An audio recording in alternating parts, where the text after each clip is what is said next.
Marlon, we appreciate you. All right. Don't tell me what to do. Okay. All right.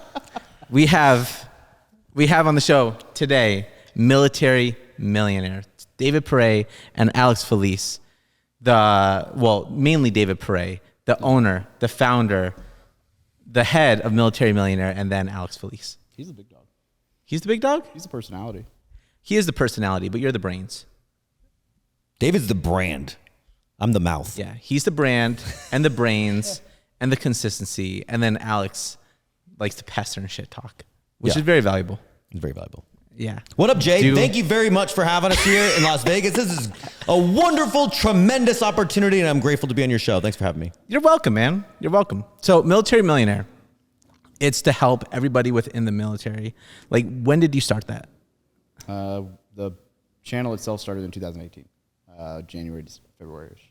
Channel like the YouTube channel, or what happened first? The Facebook group, YouTube channel? Yeah, it was kind of just like started blogging, like documenting what I was learning, and it was kind of like blog, Facebook, Instagram, YouTube all at once. And then I think the podcast was the last piece of the puzzle, and that was like December of that year.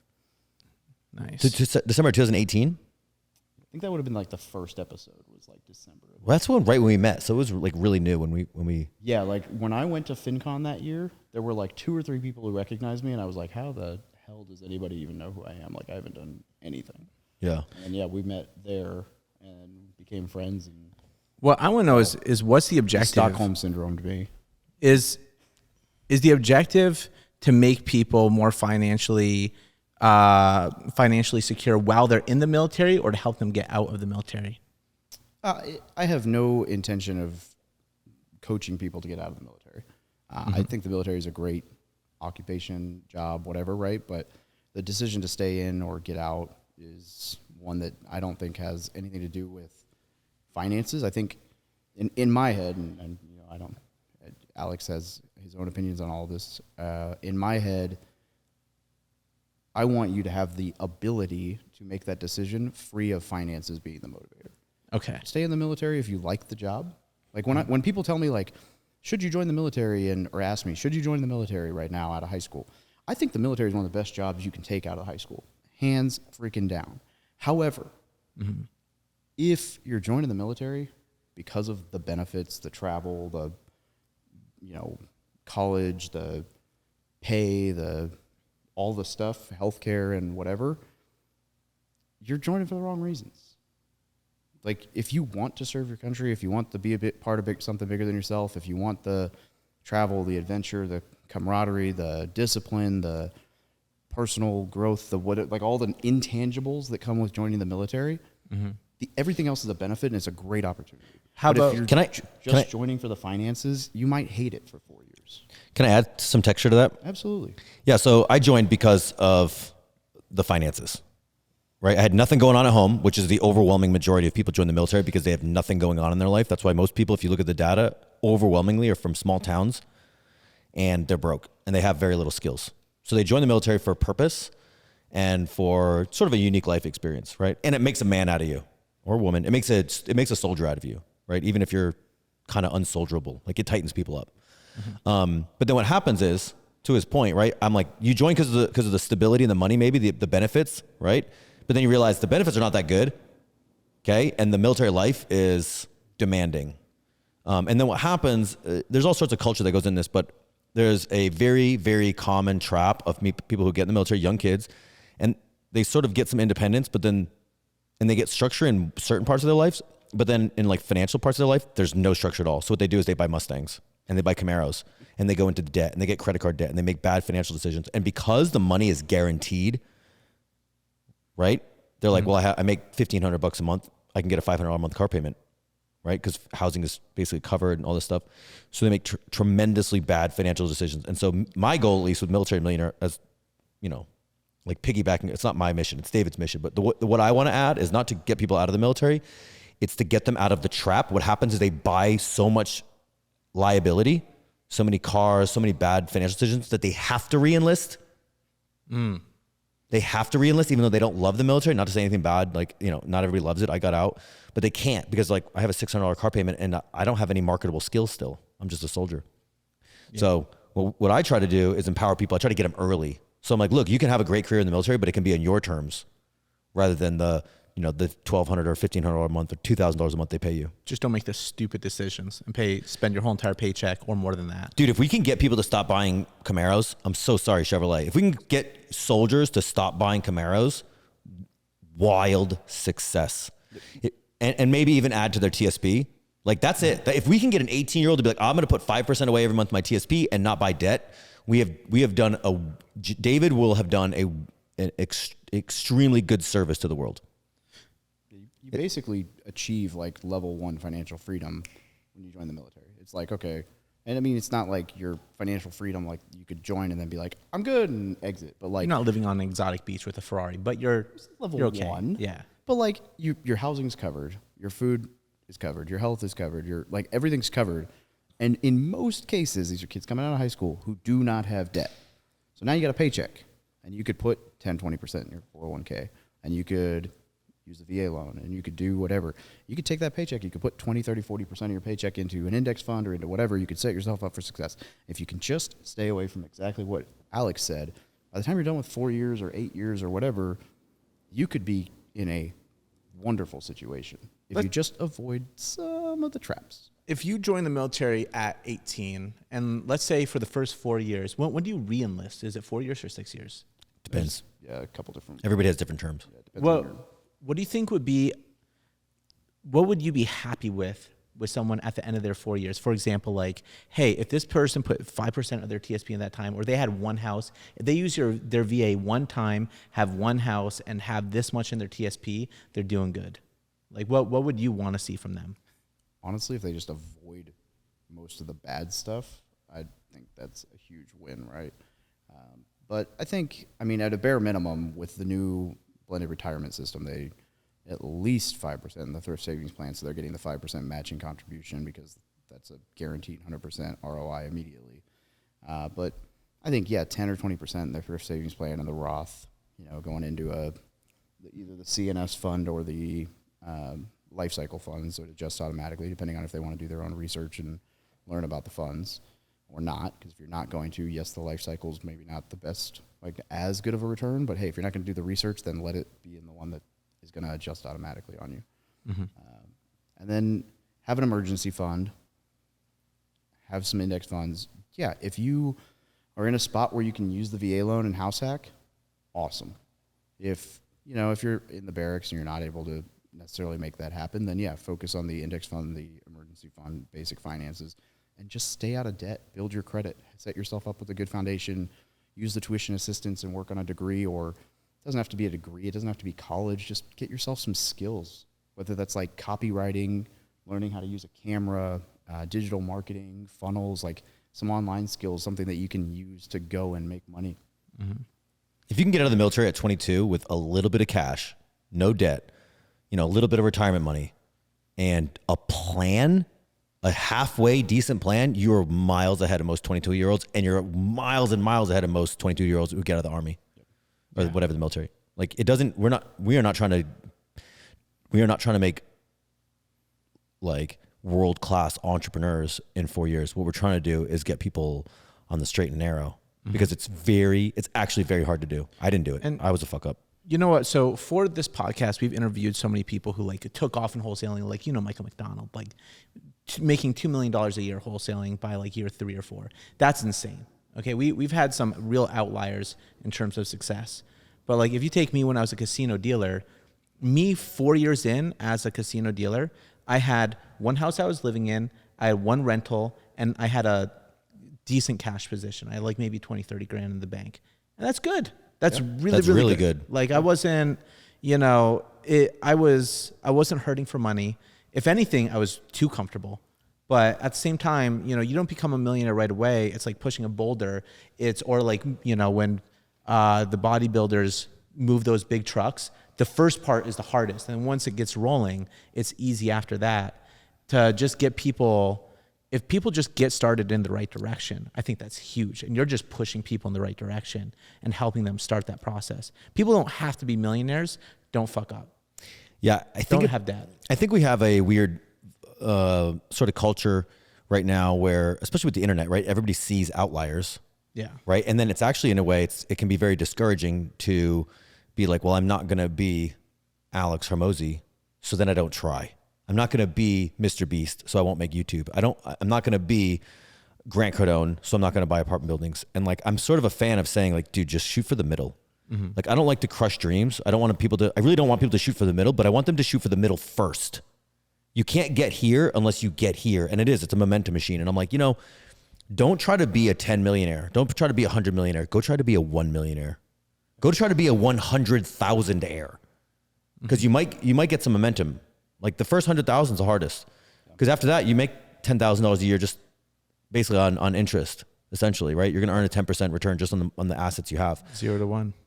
Right. And then, well, once you get $1 million, it's like, well, now you're going to make $100,000. Your network's going to grow $100,000 a year, essentially. That's not always true. But, well, you get momentum. Life is very momentum based. And so both negative and positive. So what we try to do, I think, is we try to stop people's negative momentum and get them towards a positive momentum. And it doesn't take that much. But, it can be very discouraging to say like, hey, you have a outlier on a show and people are like, I'm not going to be a $2 million a year wholesaler in year 3. Like, no, you're not. Yeah. But man, if you could make $100,000 a year, 120, 150 wholesaling, it's like, dude, that's a life. And if you have good habits and you're not if you have good financial habits and some wisdom and, you do some little sacrifice and stuff, like $120,000 a year, dude, you can get mega wealthy on $120,000 a year. Mm-hmm. You can also go bankrupt while making $120,000 a year. Like, it's enough money. It's decisions. It's what you do with it. And so we try to just make sure that people are very wise about what they have in front of them. And I would say when I was a dealer and just made some smart investment choices, just saved probably 20% of my income, invested it, I had smart spending habits, I was more financially secure and had way less stress. So my life right now, I make a lot more money, but I am overwhelmed with fucking stress. Overwhelmed. Overbearing. It would crush most people. And it's your fault. Yeah. I signed up for it. Right. It's your fault. Yeah. You don't have to have that. I think it's you who's always talking about, like, maybe it's not you, but like the whole adage that, like, more money doesn't solve problems, it just creates bigger problems. Maybe who is that? That was Biggie. Is that more money, more problems. Philosopher Biggie. Yeah. I don't know if that's quite the way that I was talking, but okay. So then on the other side of money that, only, right? my quote is always this: money only solves money problems. Yeah. Mm-hmm. Yeah. So, and then on the other side of that, right? Like, I would also tell those same, I say kids, but people joining the military, spend that time in the military trying to figure out what you want to do with your life, right? Like, a lot of people join thinking they want to do something. Here's the beauty, right? Most people go to college at 18. Mm-hmm. The stats on like changing majors. I don't know what it is right now, but when I was a recruiter, which was 2013 to 16, the stat was like, it was ridiculous. It was like something like 60 to 80% of people, and I'm saying that as a general because I don't remember the actual number, somewhere between 60 and 80% of people, because like one of those numbers was they changed their major once, and then whatever the other number was, so either 60 or 80%, was of those people who changed it once, they changed it a second time. So like ridiculous stats for how often people change in that first 4 years. So use the fact that you're not in college to try to figure out what it is that you want to do during that 4 years while all your friends are paying to go to school and trying to figure out what they want to do. And then get out and use your GI Bill if you wanted to go to school. Now that you have a better idea what you want to do, maybe you figured out a little bit more idea of like who you are, your identity, your purpose, right? Don't get so wrapped up in being a Marine or a soldier so that your identity and purpose isn't completely tied up in that, because that's what makes the transition hard. And then you're going to get paid to go to school if you go that route. I'm not saying college is the best or the only route, but like learn a skill. And I was going to bring that up at the beginning, which you said don't join the military for money, don't join the military for the benefits and all that stuff. No. But amateur. I was going to bring that up at the beginning, but what about, there's a lot of people. Don't do anything solely because of money and benefits. There's a lot of people who are 18 years old who join college because they don't know what to do, and they're just like, this is what I should do. Society says you should go to college. Do you think that it's better to join the military for 4 years at 18 if you don't know what to do? If you're an 18-year-old, you have no idea what you want to be for the rest of your life. Do you think you'll be a better person in the military for 4 years or in college for 4 years? Okay, in a vacuum, if you're asking me, if somebody came to me and said, I don't know what to do with my life, do you think I should go to school or join the military to spend 4 years trying to figure it out? And that was the only to specify, decision. they're between 18 and 20. Or between 18 and the only thing that they were looking for was, I don't know what to do. I don't care. Both of these options are totally neutral to me. Which one of these do you think will set me up for success better? Hands down, my answer would be the military. Now, the deciding factor for me on that would be depending on who the person that I'm talking to is and how well I know them. Because there are absolutely people that I would not recommend joining the military based on their personality. And Alex is wincing. So what do you think? 100% military, every single person. Yeah. Military is better for you. Yeah. Military is better for everybody. Sorry. There'd be 0% of people that's like, if you're weak, you definitely need it. If you're strong, you do great. Yeah. If you're confused, if you're lost, if you have no discipline, there's not a single person that can't benefit from structure, self-reliance, responsibility, tough, and right? Being put in tough situations, the culture shock, having to deal with other people, authority, structure, discipline. Like, I don't know how many I'm saying over and over again, but like there's nothing that they teach you that makes you worse. I guess I should say I wouldn't recommend against it to somebody based on their personality so much as my recommendation would be less of a like, hell yeah, go do it, and more of a like, yeah, I think it's the right choice. Also, you're going to hate it. Yeah. It's going to suck for you. Here's why. Well, actually, I think that's part of the problem we have with this culture is people want to do what's easy. They want to do what they like. That is not what's good for you. That is not what's good for you almost ever. Yeah. The things that we do that we enjoy and we like are generally frivolous, expensive, and some, maybe not money, but some like a life expense, right? The things that are best for you are uncomfortable, difficult, scary, right? These are the things that we should do. We should go do difficult things that we're afraid of. That's where every ounce of growth is. And both of you are full-time investors now, out of the military, no longer in the military anymore. What major skills did you get from the military that helped you transition once you got out? Me? I've been leading off. Yeah. It took me actually a long time to figure this out, but I'm mentally tougher than every civilian I run into. I'm mentally tougher than everybody. Now, some of that is my personality. I'm just tough as nails. But also, you know, people in Las Vegas are like, I'm hot, I'm whining. You know, I was friends with this week. I was with a friend. He's like, yeah, it's hot. I was like, yeah, it's hot. We're all hot. Shut the fuck up. Right? That's the Army talking. Right? I'm afraid. Yeah, you should be afraid. But guess what? Oh, here's one. You should be afraid. That's good. Fear is good. Fear is a motivator. Fear is something you should rush towards because it's a comfort zone thing. Once you're afraid of something and you overcome it, you're no longer afraid of it. Also, military gives you stakes. We live in a culture where there's no stakes. Like college, you're like, what? There's nothing on the line here, right? You're probably going to get debt to pay for it, and you have to pay for it later. Yeah. Right? But it's just a money problem. There's no stakes. Go where the bullets are flying. Now you got some stakes. Now you got some skin in the game. And so what also does is like, I don't stress unless there's bullets flying. So I have very good perspective. It also allows you to travel. If you shook hands with every single human in America, 350 Americans, if you shook hands with every single one of them, you would still only know 4% of the world's population. You know nobody. You have no idea what the world looks like. Military, I went to Qatar, Afghanistan, Korea, Turkey, couple other little places, you know, like you get to go see how the world really is. All vacation resorts. Yeah. Afghanistan, Kabul, 9 months. Yeah. Is a life of luxury.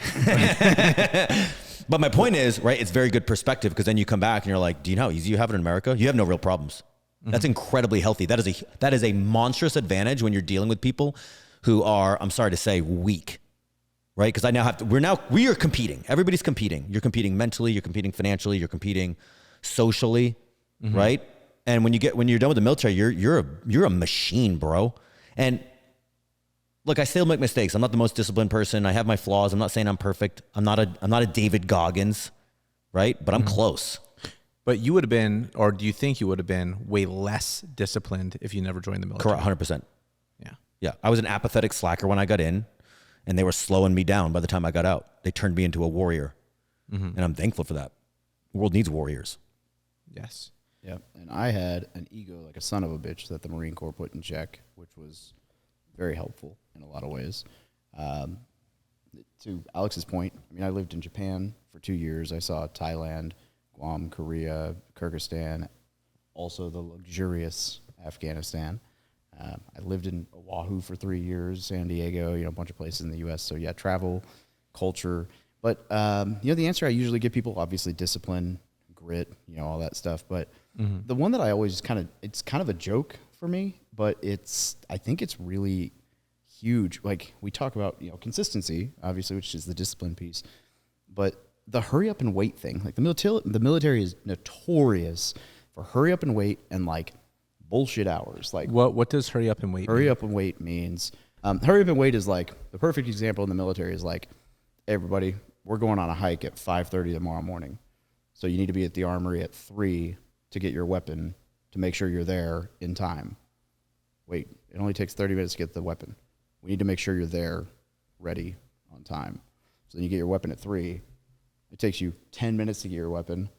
Now you're sitting there for 2 hours, and then you get everything ready, and now like 30 minutes, go get ready.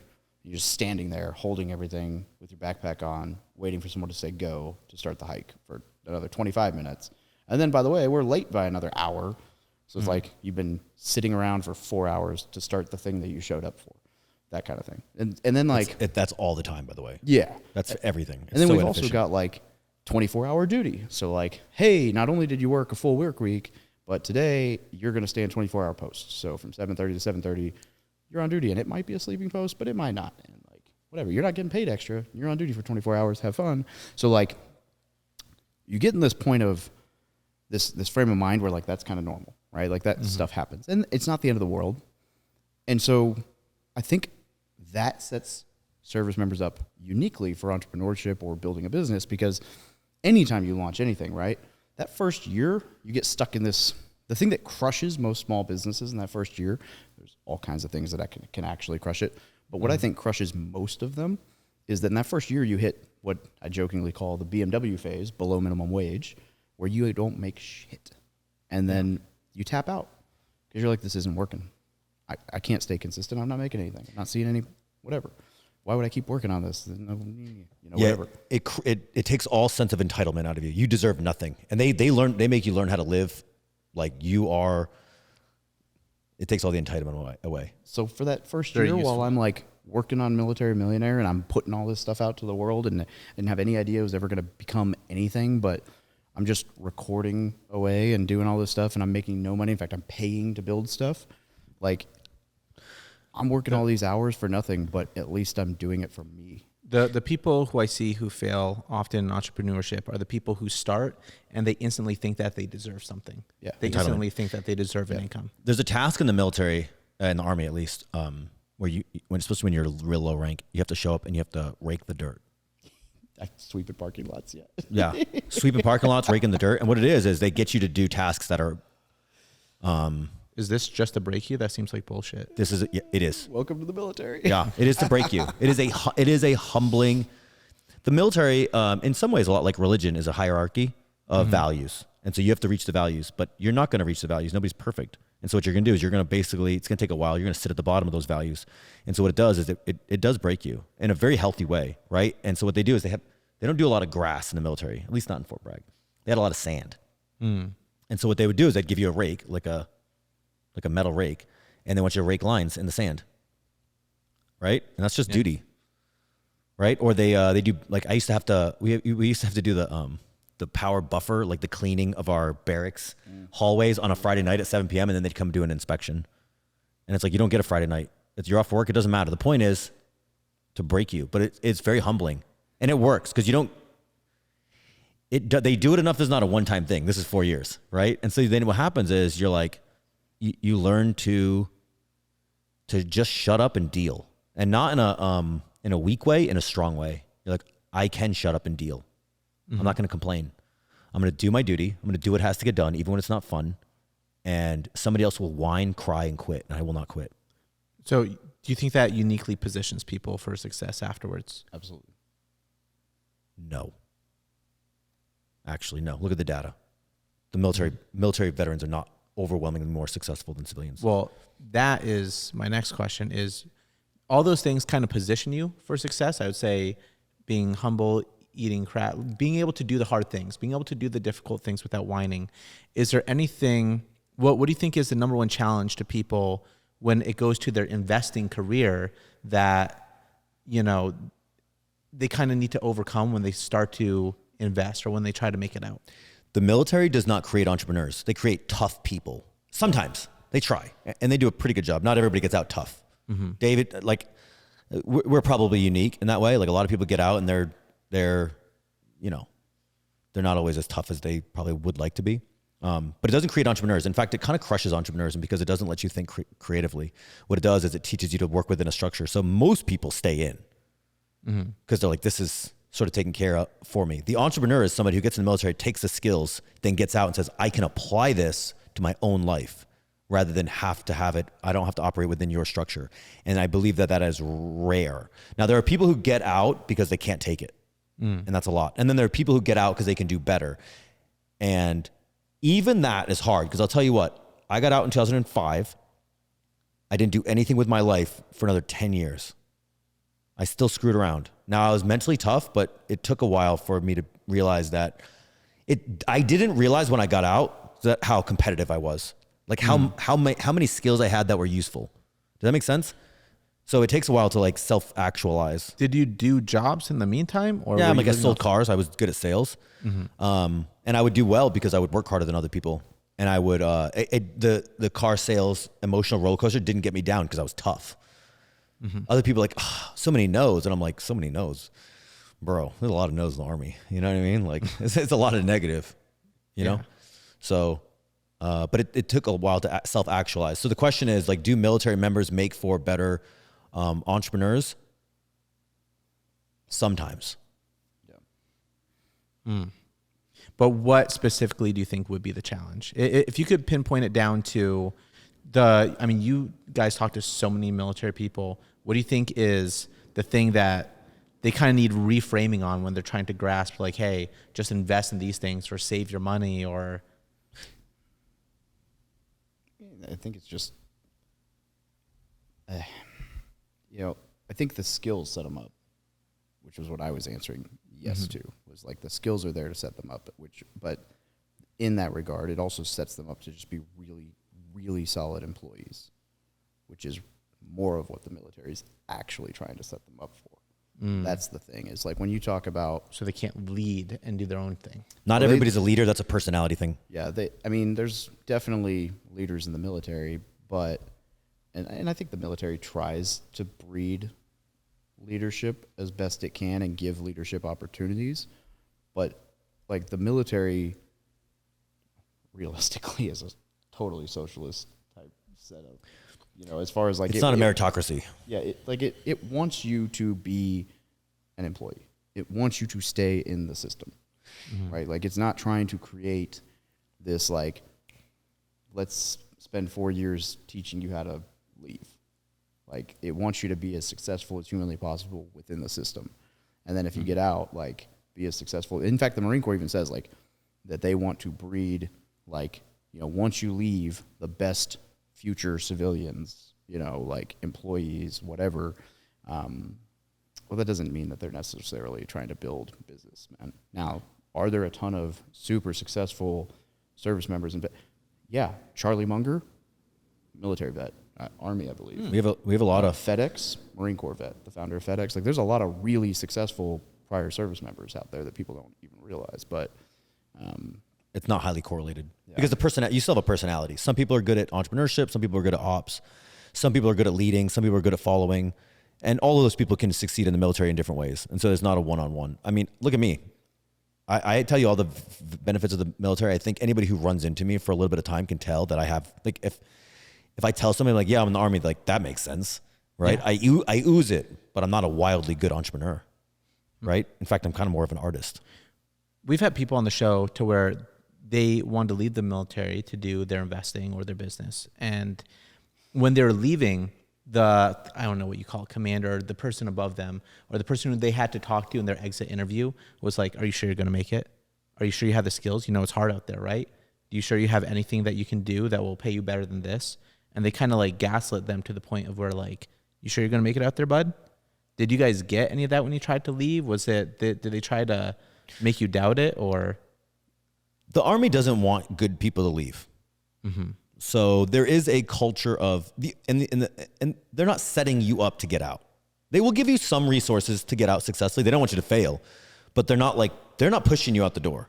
They're pushing you to stay. They have retention. They have a whole retention NCO system. Like they want you to stay in. And so there is a culture of, you know, you're doing this. This works.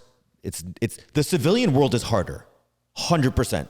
The civilian world is harder. The military life is sort of like, hey, look, if you're in, they don't want you to get out. You have to be a real jackass to get kicked out. Mm-hmm. Like you're here, you're doing it. You're going to get if you stay in, you're guaranteed a retirement. You're going to get paid. Like it's very reliable. Okay. And they don't need you to be like a wildly good troop. You need to be a mediocre troop to do really well in the military. So getting out, it's like, what are you going to do? Mm-hmm. You're back to square one, right? Most of the military skills don't transfer. I have all those soft skills I told you about, right? Discipline, right? I'm a warrior. I'm mission oriented. I'm loyal. I'm self-responsible. Like these are good soft skills, but how do you use those to make money, right? That's not sales. That's not programming. That's not tech. That's not marketing. Those are not marketable skills. It's just, you know, they're soft skills. So there is a culture of like, in fact, I went to, a guy came in while I was in, he's like, yeah, I got out for 3 years. I couldn't make it and I came back in. And so those kind of stories, those exist. There are people who get out and it's harder. Do they get to go back at their same level that they left as? That's a good question. You might know better than me. I think it depends on how long you've been out. Yeah, no, I think they go back in the same. There's people who get out and they come back like 8 years later. There are stipulations about things, yeah. So, I mean, one of the things I want to ask is like, I mean, you hear things on the news and everything on the news is about like, what, 60% accurate, right? If that. But what we're hearing on the news is that the military is having a really hard time recruiting people and that a lot of people are leaving. And then a lot of people left because they refuse to get the vaccine. You run this massive Facebook group. You have the book about it. Do you see more people trying to flee and trying to get out any way that they can ever since all these things started to happen? All right. Stay out of the politics side of that question. I won't. And I'll let Alex go whichever way he wants with that. And I'll give you the more factual, logical side of that coin. So on the vaccine front, people did not, I guess you could, it was technically a choice, but they were forced out for not getting the vaccine. It was you either get this thing or you're done. And people are saying that was a, force out or whatever, but it was a choice, whether you want to look at it or not. They knew the consequence. You either get this thing or you don't. And if you don't, you were going to get out. I mean, the illusion of choice. If I put a gun to your head and said, take this or you're offed. Okay. I won't go there. That's not the same, but hang on. Yeah. Either you get the vaccine or you're going to be told you're leaving the military. That is the choice. You signed up for the military. You knew when you signed up for the military, you will get these vaccines. Look, dude, you joined the military, right? You got like 12 years of anthrax shots while you're in the military and all kinds of other crap. Smallpox, untested smallpox shots. Yeah, like all these people who say it's for all these ridiculous reasons, they got way worse shit that they had no problems with until all of a sudden they were told to have a problem with it. So it is what it is. We're not going to go in, I'm not going to go way deep into whatever political side we want to go into on the vaccine. What happened? I got the vaccine, and you know why? Because I wasn't scared of COVID, and I was like, another vaccine. I've gotten 1 million of these. I don't give a fuck. None of them have bothered me. And to specify, I'm not really asking it to get into a political discussion. I am asking it to get into, there's a lot of people, well, I've heard that the military has a hard time retaining people right now. So retention, I can't necessarily speak as much to the retention side as far as how they're hurting on that. I know that some of the policies that have been enacted are not nobody likes all the policies on. Like, I got a brief before I got out that was on extremism, where they basically sat us down and gave us 6 examples of what extremism looks like, and it was 6 examples of where a Caucasian dude was an extremist against 6 different other races. And I was like, are there any examples of this going against a Caucasian? Why would you ask that? Because I feel like that, Yeah. so that, like, that side of things, not necessarily stuff that everybody's happy about. But on the recruiting side, the military did something interesting where, and I can't remember the name of the system, they just, like a year and a half ago, the recruiting world released this system. I can't remember the exact name of it. It's not Oracle, but it's basically, so when I was a recruiter, you want to join the military, I ask you all the screening questions. When you join the military, ask you all the screening questions. Yes, no, yes. Cool. Hey, if you go to MEPS and you go through the medical process, everything you told me on here is true, right? Yep, cool. If you think anything else is going to come up, don't tell them at MEPS. Wait till you come back down here, tell me, and then we can go look for medical docs to support it and decide if it's like a big thing or not and submit it. Because what happens is if you go up there and you say it, now you're going to be a peak waiver and all this other stuff. You might not get to enlist. They created this system where if you've ever been to the doctor for anything ever, when you go up to do your medical, it pulls any visit you've ever done ever under your social security number. And so basically, let's say I went to the doctor when I was like 5 and got an inhaler.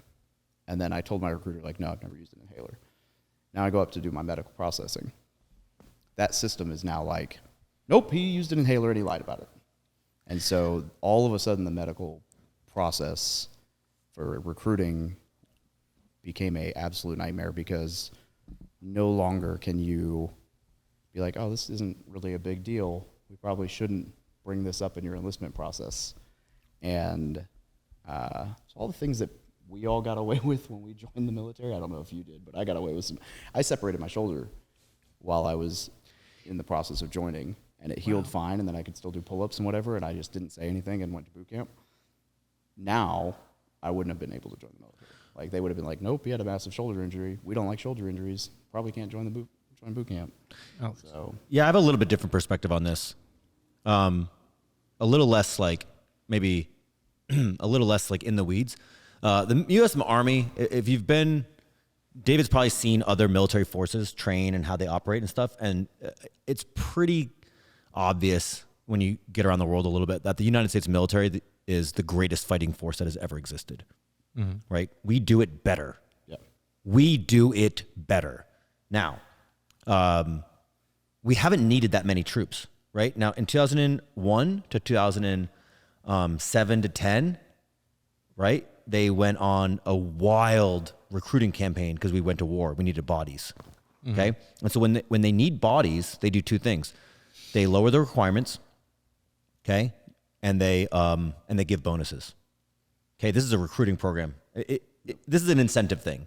And so if you need bodies, there is a political side of this where people, probably American like excitement to go fight endless wars in the political and the social body is probably lower. People are not that excited. The military does not seem like an appealing option these days for younger people. I don't feel like anyone thinks it is. Right. And they don't need that many bodies right now. In fact, they're trying to get people out, I think. I shouldn't say that. They're definitely switching to a more smaller specialized forces rather than infantry. So look, we'd rather have a bunch of 18 Deltas, special forces guys, and we need less of them. Okay. And so they're not worried about PR. In fact, I think the whole COVID thing was like, hey, we need to reduce the structure. We need to reduce the workforce. So we'll say, take the vaccine or get out. And a lot of people got out and they're like, good. That's what I think. That's my opinion. I don't have any data to back this up. Now, what's going to happen over the next 10 years, depending on what happens with Ukraine, and especially what happens with Taiwan, they might need bodies. And what you're going to see is you're going to see 3 things. You're going to see the military and the United States media co-opt, right? And the pro-American propaganda is going to go through the roof, and it will work. I know it will work because it worked. Look at the difference between Vietnam and the Afghani war. The PR campaign got good, right? Nobody comes home. They still say thank you for your service. They didn't say that during Vietnam. They know how to turn the propaganda machine on, and they will. And it will be good for us. We need this. We need bodies. So they'll do a social psyop campaign against the American public to say, just like they did in 2001, go fight this war. This is good. The second thing they'll do is they'll say, here's money. Here's bonuses. Join the military. We'll give you $5,000. Join the military. We'll pay for college. Join the military. And they'll reduce the requirements. You can have tattoos. You can maybe, we won't drug test you. Right? You don't even need to have maybe you don't have a high school diploma. We need bodies. And the third thing, the Hail Mary, if they ever need it, is draft. We don't care what you want to do. You're coming. Here's a gun.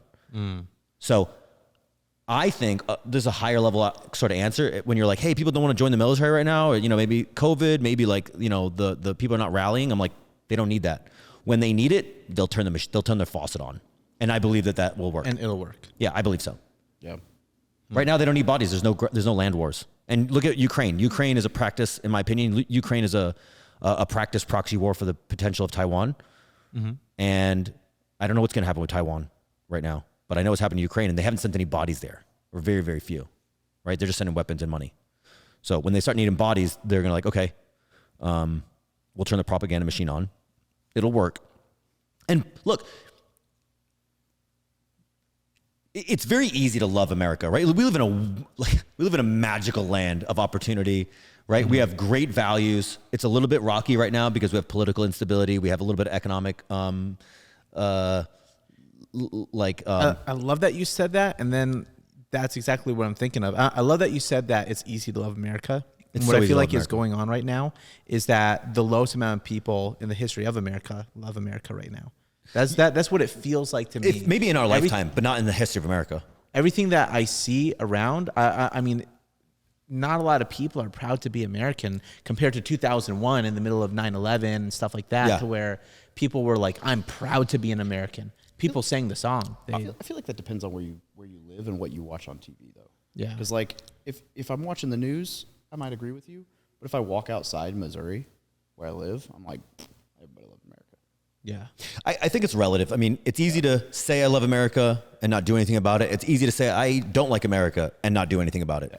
And so I think, I think relative understanding of what America is versus what other countries do, without like, oh, in Europe they have free healthcare, so America sucks. I'm like, this is whoever says that. It's just that's internet slacktivism. That's nothing, right? I'm like, have you been to Europe and walked around? I'm like, it's nice, but it's got its flaws too.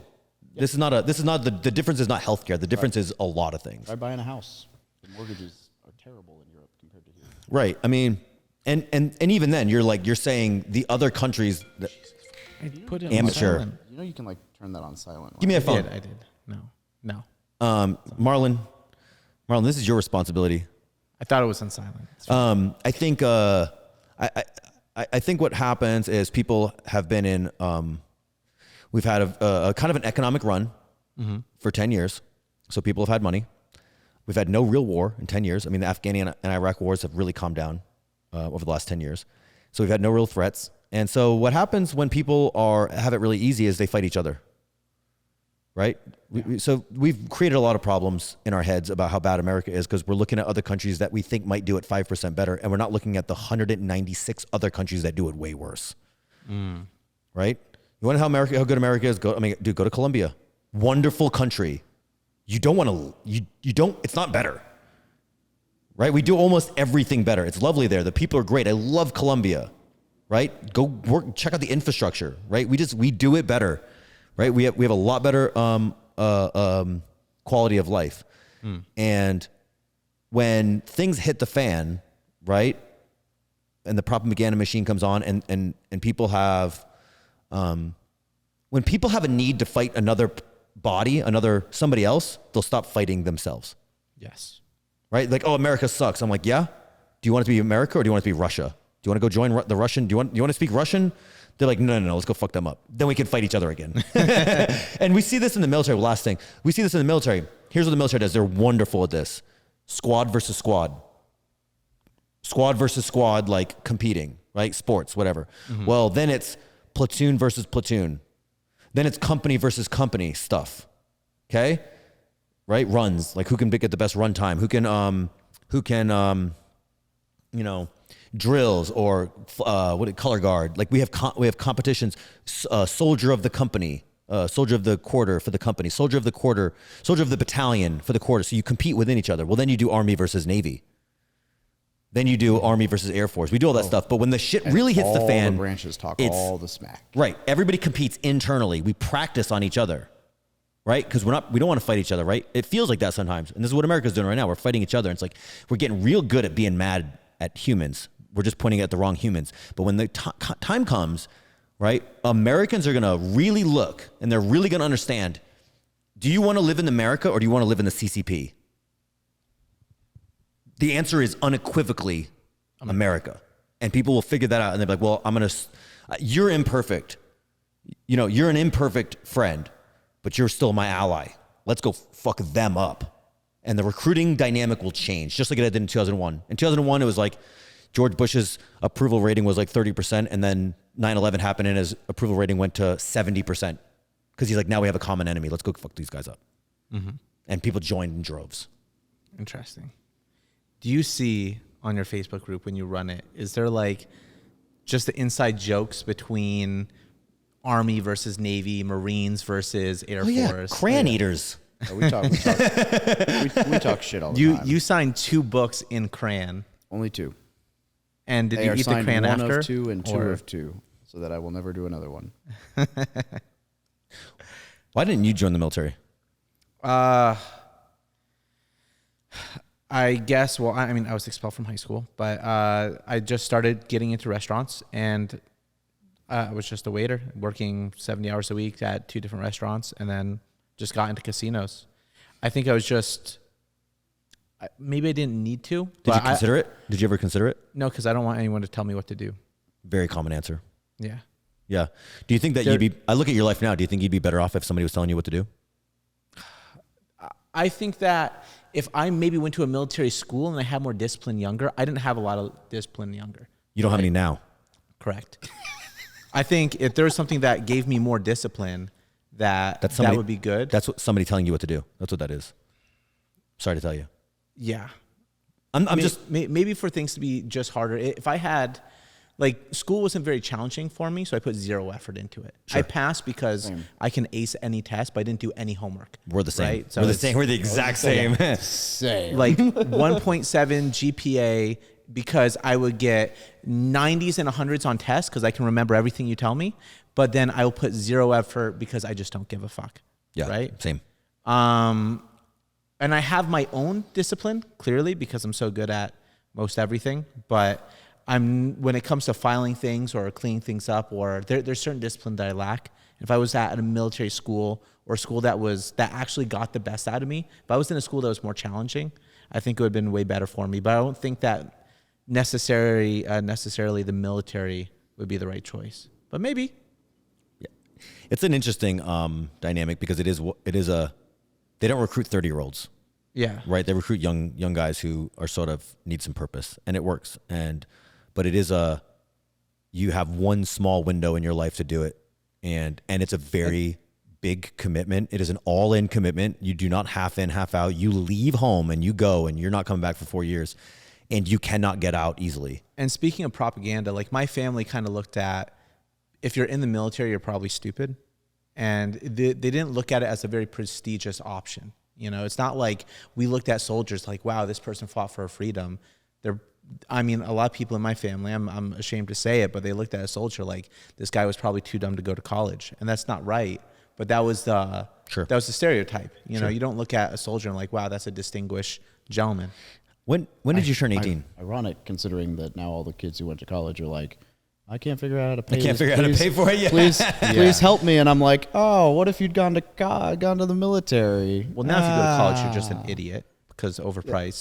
Again, ironic. Yeah. But all the smart people that went to college that need bailouts now. I left high school 2006 and I technically graduated 2007. So I'm going to tell you, this is interesting. This is a very formative sort of timeline.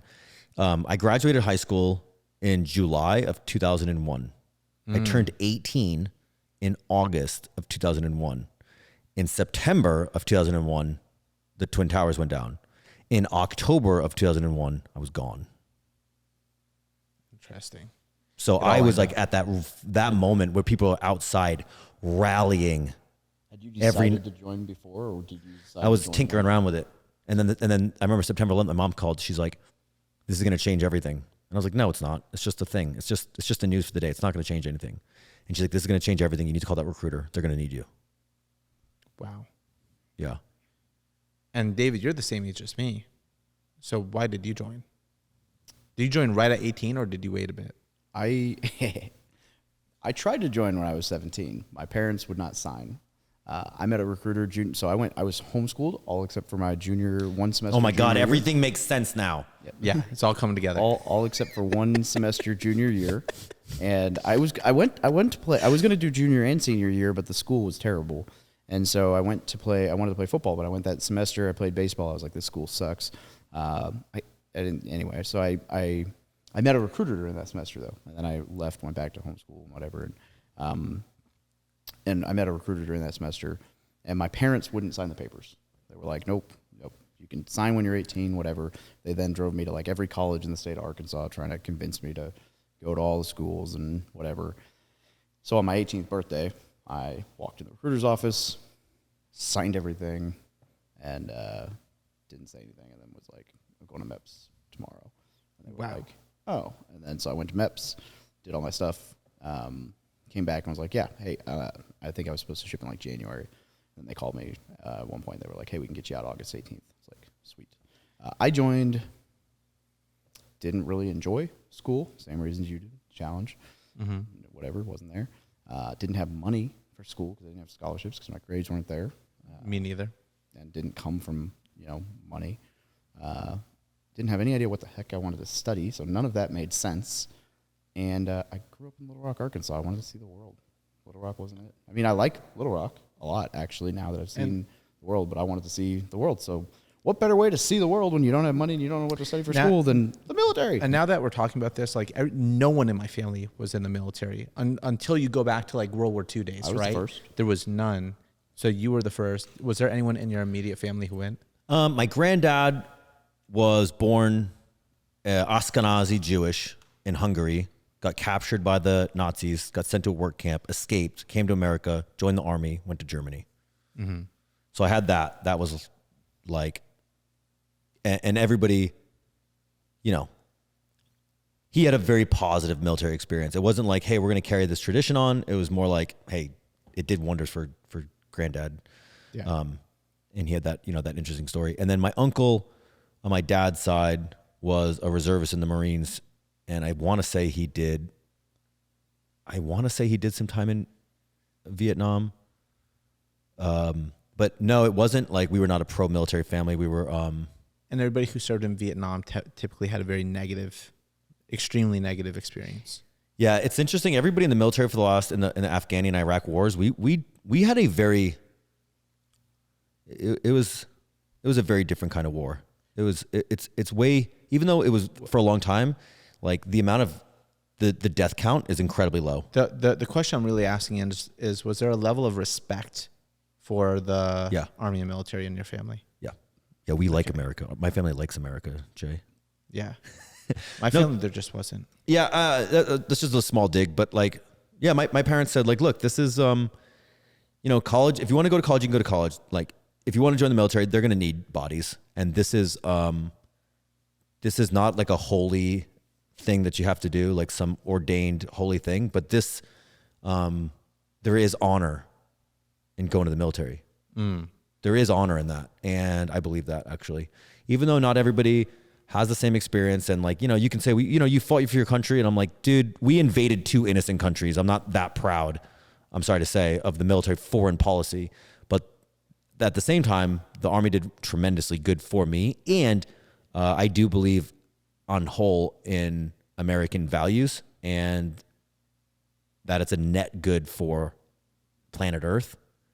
So it is honorable to go serve the needs of, on whole. I'm not super, like I said, I have deep criticisms of American foreign policy and what we did in Afghanistan and Iraq. Mm-hmm. But yeah, I do believe it's an honorable thing. So, and to be clear, just as a reminder, human history, if you look at it, right, we've had soldiers in war, like kings used to be the best soldiers, right? There's a deep history of like, honor among soldiers. This is not like a A new lot of thing. ex-presidents were, but none of the recent ones. Correct. Yeah, we have a definite lack of skin in the game in terms of like commanders in chief that don't serve. Bush And it served. shows. Bush served. Yeah. Yeah, and it shows. But Bush served, and he I don't like the way I don't like the decisions they made. But that's besides the point. That's not the soldier's role.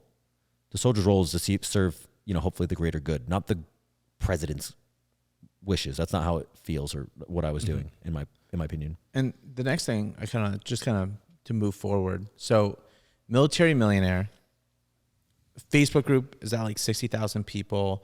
There's the book out, there's the podcast. Where do you see it going? What are some steps that you would like to, I don't know, what pinnacles do you want it to reach? What do you want the community to be? I guess the vision is just ultimately for it to be the resource for helping service members and vets achieve, financial freedom or be a educational resource, right? So, how that exactly looks is still morphing, but ideally it's going to be, I'm actually in the process of doing a full rebrand right now. So I did a full consult with a branding guy the other day. We're going to do a full redesign of the website, all the logos, all the colors, everything, to make it all way more cohesive, uniform, actually, play big boy pants. That being said, the goal is for it to be a much more like all-inclusive educational platform with, calculators and like resources all around so that like it encompasses anything and everything that makes sense for helping service members. Say it with more confidence, bro. The Military to Millionaire community is the definitive resource for service members and veterans to reach financial freedom through education and community. Boom. And my favorite part, everybody's favorite part, David is responsible for creating the War Room. Mm-hmm. The War Room is a private mastermind for service members and veterans only. And you get put into squads with other veterans. And it's deeply underpriced, right? Because David won't ask. But the amount of money generated, the amount of wealth that group has generated is unbelievable, myself included. I own probably $4 million of real estate now that I wouldn't have been able to get without the War Room. And by the way, I'm happy that you have it underpriced. Don't overprice it. Okay, because I don't want it to ever have the reputation as a cash grab. I want it to be a valuable resource. Tell them what it costs. $150 a month or $1,000 for the annual membership. That's easy. It should be triple. Considering we just went to a conference that in order to go to an after party, you have to pay $5,000. It should be triple that. It should be $400, $500 a year, or $500 a month. Yeah. You should at least get to $300 a month. Do you think there's ever a time that like the U.S. Army would take you, film videos with you, and then send it out to all their members to be like, okay, now to go to financial training, here's David Pere and from Military Millionaire. I don't like you are not only are you the resource, you're the fucking resource. Like you're not allowed to skip it. I don't know because they've got a lot of strict rules for how they handle that. Like they have their own resources and there are strict rules for how they do all that. So I don't know if they'd ever allow that. However, I do have my first legitimate paid, not even that it's paid, but I have a Air Force unit that I'm speaking at August 31st. That is the first time a unit has shut down for a safety stand down or whatever, but a maintenance stand down. They've shut the unit down for a Friday for me to go speak to 600 guys where they're paying for travel, my flight, my lodging, and per diem for 2 days to fly me in to speak, which is super, super cool. And they're going to put a F-16 and an F-35 jet behind me as a backdrop, which is rad. So you're going to look badass. Do you need a photographer? He might be down. The lieutenant colonel who reached out is really, really cool. He read my book and shot me a message and was just like, "Hey, loved your book. I'd love to do this. Are you interested?" And it should be him and his sister squadron. So if the sister squadron, they haven't confirmed yet that they're going to take the day off too, but if so, it'll be like 1,200 troops. The only problem with what you asked is the military doesn't really want financially free soldiers. They want They want employees. Yeah. They want people to stick around. If you teach people how to make millions of dollars, they're like, why do I need the army? And so maybe and I don't know how much you feel about that, but that's like my instinct is like, it's a little bit counter. how about this? Do you to the think that you needs. could Dave Ramsey them? So instead of saying, here's how you could be millionaires, here's how you could not buy a fucking Mustang at 18% interest rate. Here's how you could maximize your TSP. And here's how you can utilize the VA loan. So you make it so that, hey, maybe they're not millionaire, but they're not a mess. Ooh, that's Millionaire that's to a not a quote. mess. Yep. Yeah. So that's the goal, and I am trying to get my book onto all of the professional reading lists for the military right now. I've been trying to get it in the hands of the Marine Corps, like Commandant of the Marine Corps, for the last couple of weeks. Well, for longer than that, but much more diligently the last couple of weeks. And then, I know the photographer for the Assistant Commandant of the Marine Corps, so I'm trying to hey, I'd like to get it in all of the military PXs, like the military That'd be dope. exchanges. How can you do that? It is not an easy process. It's like they have their own Barnes and Noble type thing, and it is the gatekeeping is intense. Damn. And then they have that there's that free Audible, there's the free version of Audible Libsyn? for troops. Yeah. Oh. They have I can't. They basically sent me an email that was sorry, you have to have more books in your publishing company. Go try to work with one of these other publishing companies and get added to them for them to get added to their library to get added in.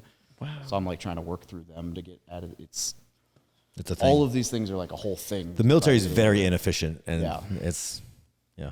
Because I'm That I seems don't right. care. I'll give it away on the Audible platform for troops. Just here, and it's been Yeah. goat rope.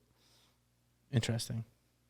But I mean, so you could be to the mandatory or not mandatory reading list, but what is it, preferred? Professional. So the Commandant of the Marine Corps has the Commandant's reading list, and it's they recommend different books at different ranks, and each branch has a professional reading list from the top dog. Nice. Trying to get recommended on that. Well, that's cool. And then you're in the process of writing a third book, right? Am I allowed to talk about that or just pretend it? There is an outline done. There's an outline of a third book. Yeah. I'd rather not talk about it though, because the idea is something that is not super specific to the military, and I don't want it to get ripped before it's written. Okay. So a secret third book that will happen when it happens. Because it's a two-part, third and fourth, and that could very easily be anybody could go and rip the. Alex, when are you writing your book? On the 5th of February. The 5th of February? I don't know when I'm gonna write a book. I don't know what I read a book about. Yes. Philosophy. Yeah, philosophy. Narcissistic psychobabble. Yeah. Yeah, there's a lot of good books out there. Every time I want to write a book, I go off and read books, and I'm like, somebody's done it better than me. So it's definitely been a difficult process. Interesting. Yeah. Well, hey, where can they find you? Oh. Yeah. So we got the planner. If you want a freak, you don't have to. There we go. The No BS Guide to Military Life. There you go. How to build wealth, get promoted, and achieve greatness. There you go. So if you want a free copy of that book, you can go to thebestpodcastguest.com, and you can get a free copy of that with all the social media stuff is all linked right there on that page. And the name of the Facebook group? Military Millionaire. It's huge. Join the war room if you're in the military. Join the war room. Life-changing. Yes. Yeah.